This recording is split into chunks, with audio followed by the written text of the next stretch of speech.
For a person fleeing bondage, the North Star wasn't just a point in the sky. It was a pulsating beacon of hope, a whispered promise of escape. But let's be real, that journey to freedom was never a gentle stroll. It was a terrifying tightrope walk, a constant dance between the crushing weight of chains and the fleeting possibility of a new life. This isn't just about one brave soul's dash to liberty. It's the epic, agonizing story of a nation at war with its very soul. For over a century, America wrestled with a brutal internal conflict, a battle between the soaring promise of liberty etched into its founding documents and the deeply entrenched, dehumanizing institution of slavery that threatened to tear it all apart. It's a story we need to remember, because understanding it helps us understand who we are, even today. Can you imagine a nation born from the cry for freedom, yet built on the backs of enslaved people? That's America's original sin, isn't it? It all began subtly, insidiously, when a small group of captive Africans arrived in Virginia in 1619. Fast forward to 1780, and you see Pennsylvania, a beacon of early progress, passing the first gradual emancipation law in the Western Hemisphere. Other northern states, like Massachusetts, which effectively abolished slavery by 1783 through court decisions, and New York, which followed with gradual emancipation by 1799, began charting a different course. Yet, even as these nascent ideas of liberty took root, the U.S. Constitution still protected human property, a glaring hypocrisy. Then came the Northwest Ordinance of 1787, a landmark decision banning slavery north of the Ohio River, setting a precedent for restricting its expansion. But here's the rub. The very same Congress allowed the South to maintain its sprawling plantations, where the labor of enslaved people fueled an economic engine. The numbers don't lie. The sheer value of enslaved people soon dwarfed the combined worth of every railroad and factory in the country. Imagine being a traveler in 1820, strolling from free Pennsylvania into slaveholding Maryland, only to watch auction blocks reappear like some horrific, waking nightmare. The founding generation, with all their eloquent talk of equality, simultaneously counted 4 million souls as mere wealth on their ledgers. This wasn't just a minor oversight. It was a festering wound, a profound contradiction that no amount of lofty rhetoric could ever truly heal.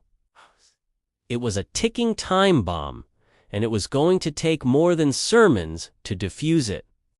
Something had to give, and in the burgeoning abolitionist movement, it did.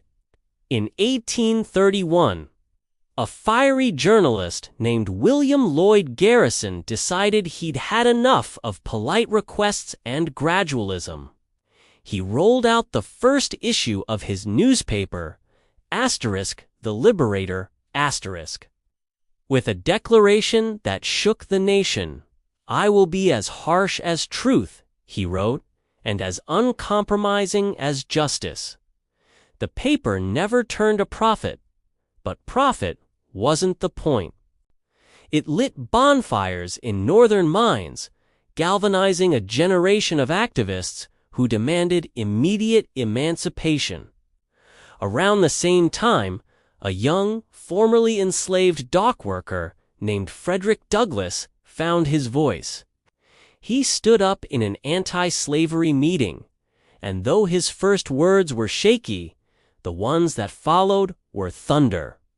Within a year, he was a sensation on the lecture circuit, not just speaking, but asterisk proving asterisk in capital letters that enslaved people could reason, write, and eloquently ridicule the master class. He published his own powerful narrative, and later, asterisk, the North Star asterisk newspaper, becoming one of the most influential figures of the movement. But the fight wasn't just fought with words. Down south, a deeply religious man named Nat Turner read the same Bible the planters used and reached a terrifyingly different conclusion. His 1831 rebellion, a desperate act of resistance, lasted a harrowing 48 hours and left 55 whites dead. The backlash was swift and brutal. Scores of black Virginians were lynched, and state legislatures tightened the chains even further, enacting harsher black codes.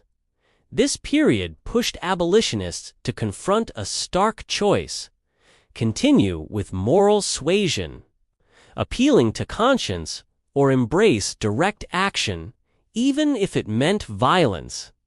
Many, in their desperate pursuit of justice, chose both.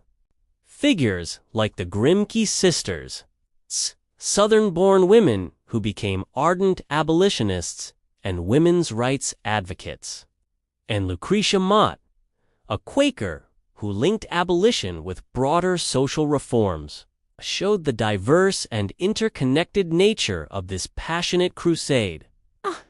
By the 1840s, the Underground Railroad wasn't just a hopeful metaphor. It was a highly organized, dangerous, and incredibly effective network. Imagine the courage of Harriet Tubman, who escaped from Maryland's eastern shore and then, against all odds, went back 19 times. She wasn't just a guide.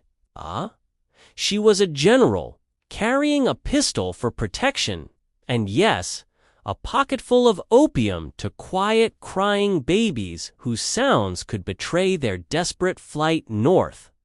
In cities like Philadelphia, agents such as Williams still meticulously logged arrivals in coded messages, only to burn the pages, erasing the evidence of defiance.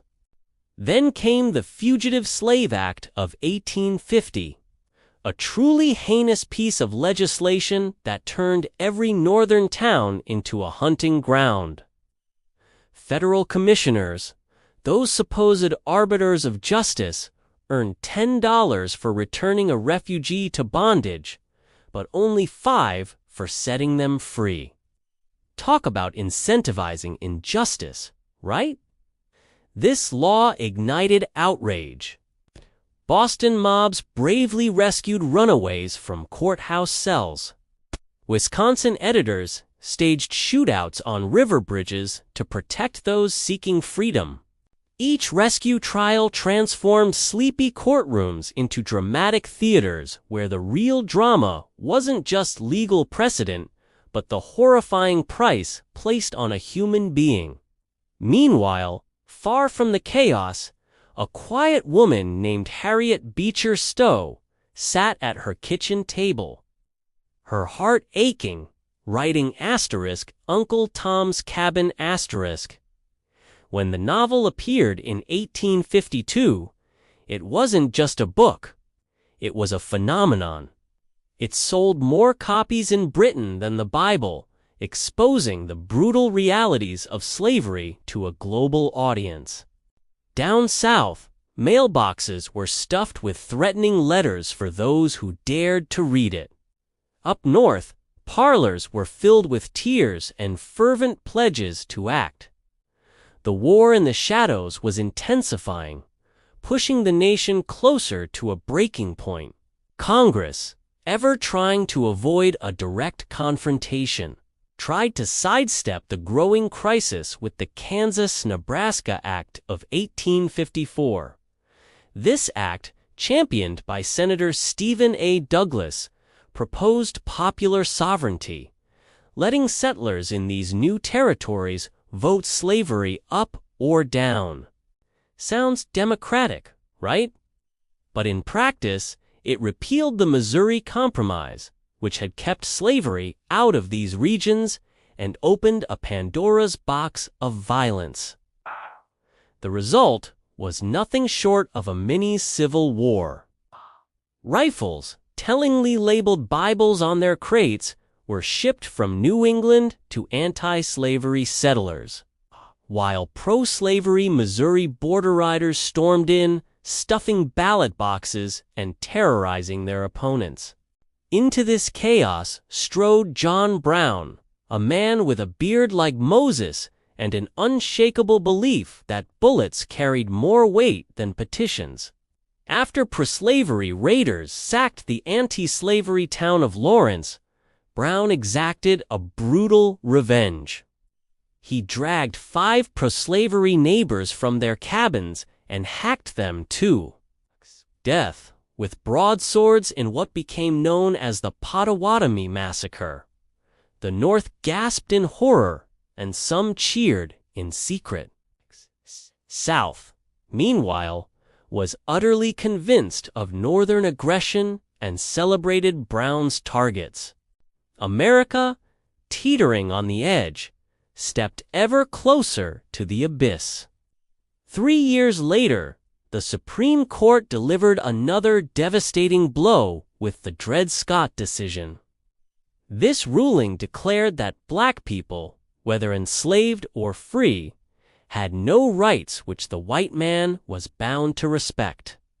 It nullified Congress's power to prohibit slavery in the territories, effectively making slavery legal everywhere. This decision, a monumental injustice, further inflamed sectional tensions. The Republican Party, born just 3 years earlier from the ashes of the Whigs and other anti-slavery factions, now controlled the House, unified by their opposition to slavery's expansion. The center, indeed, could not hold. The year is 1859, and John Brown is back, but this time, his ambition is far grander and far more desperate. In October, he launched his audacious raid on the Federal Armory at Harper's Ferry, Virginia, hoping to seize weapons and spark a massive slave revolt across the South. The revolt never materialized as he envisioned. Instead, the U.S. Marines, led by none other than Colonel Robert E. Lee, swiftly arrived and put an end to the uprising. Brown was captured, tried for treason, and hanged on December 2, 1859. But his death wasn't the end. It was a catalyst. While Southern bells tolled in celebration of his execution, Northern bells tolled in solemn remembrance, transforming him into a martyr for the abolitionist cause. This event electrified the nation, pushing both sides to extremes. Southern militias, now convinced of a direct Northern threat, began drilling in earnest. Against this backdrop of escalating tension, a relatively unknown ex-railroad lawyer from Illinois, Abraham Lincoln, stepped onto the national stage. He once famously said he hated slavery as much as any abolitionist, but understood the constitutional limits of federal power. In 1860, his moderate stance, combined with the fractured Democratic Party, propelled him to capture the Republican nomination and then the presidency. His election was the final straw for the South. 6 weeks after the votes were counted, South Carolina, true to its word, left the Union. Mississippi, Florida, Alabama, Georgia, Louisiana, and Texas quickly followed suit within months. The secessionists weren't shy about their reasons. They declared out loud what the Constitution had only whispered: their economy, their entire way of life, and their very identity depended on human property. The stage was set for an unimaginable conflict.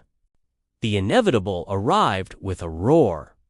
Fort Sumter's guns fired at dawn on April 12, 1861, marking the start of the Civil War. Everyone swore it would be over in 90 days, a quick skirmish. Instead, it bled on for 4 devastating years.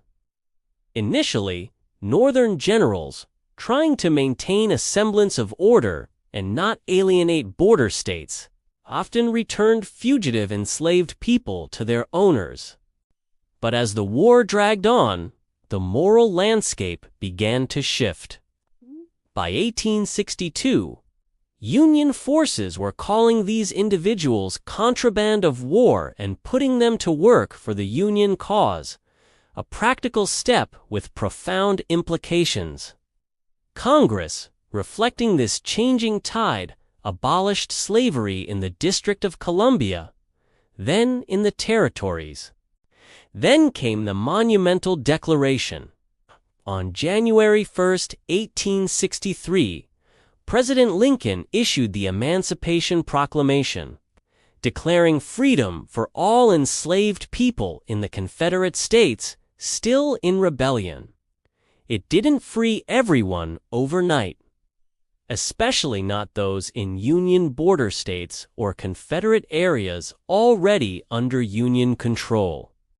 But it flipped a crucial moral switch, transforming the Union cause from merely preserving the nation to a righteous crusade against slavery. Union soldiers were now liberators, not just conquerors. Enslaved people in the South, hearing the news, voted with their feet, streaming into federal camps and turning plantations into ghost towns, actively participating in their own liberation. Frederick Douglass, ever the advocate, tirelessly recruited black volunteers for the Union Army. An incredible 180,000 black men ultimately wore Union blue. Their presence on the battlefield, fighting with valor and courage, was the loudest, most undeniable argument against the dehumanizing idea that they could never be citizens, that they were anything less than fully human. Even with the Emancipation Proclamation, the institution of slavery wasn't legally dead everywhere. It took a constitutional amendment to truly eradicate it. The Senate, after much debate, passed the 13th Amendment in April 1864, but the House of Representatives stalled, with many fearing the political fallout. Lincoln, a master politician when necessary, twisted arms, traded political favors, and dangled patronage like a seasoned ward boss. His relentless efforts ensured the amendment finally cleared Congress on January 31, 1865, a historic victory. Ratification by the states came swiftly, culminating in December of that year, just 8 months after the Confederacy's surrender at Appomattox. Slavery, the peculiar institution that had defined so much of America's early history, was officially dead on paper, at least. But the echoes of bondage lingered. Planters in Mississippi and other southern states quickly found new ways to shackle black labor, abusing insidious vagrancy laws and the brutal system of convict leasing, which replaced auction blocks with chain gangs. Yet, despite these persistent injustices, the abolitionists had achieved the unthinkable.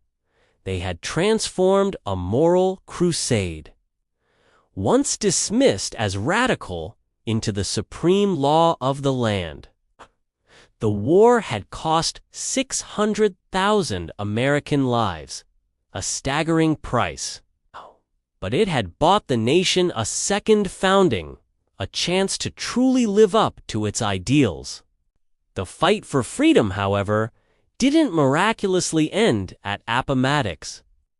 nor even with the ratification of the 13th Amendment. The shadow of slavery, long and dark, would manifest in new forms. Sharecropping, designed to keep black families in perpetual debt.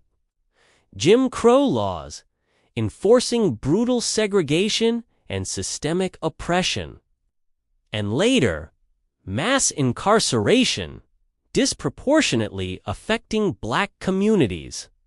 Still, the generation that courageously refused to accept chains left us an invaluable blueprint. They showed us how to organize, how to publish truth in the face of lies, how to litigate for justice, how to vote for change, and, when all else failed, how to resist with every fiber of their being. If you learned something profound today, hit that like button and drop a comment telling us which abolitionist inspires you most. Subscribe for more history that refuses to stay buried. And please, share this video with someone who mistakenly believes the past is truly over. Because the North Star still points forward, doesn't it? The journey just has new miles on it, and the fight for true, universal freedom continues.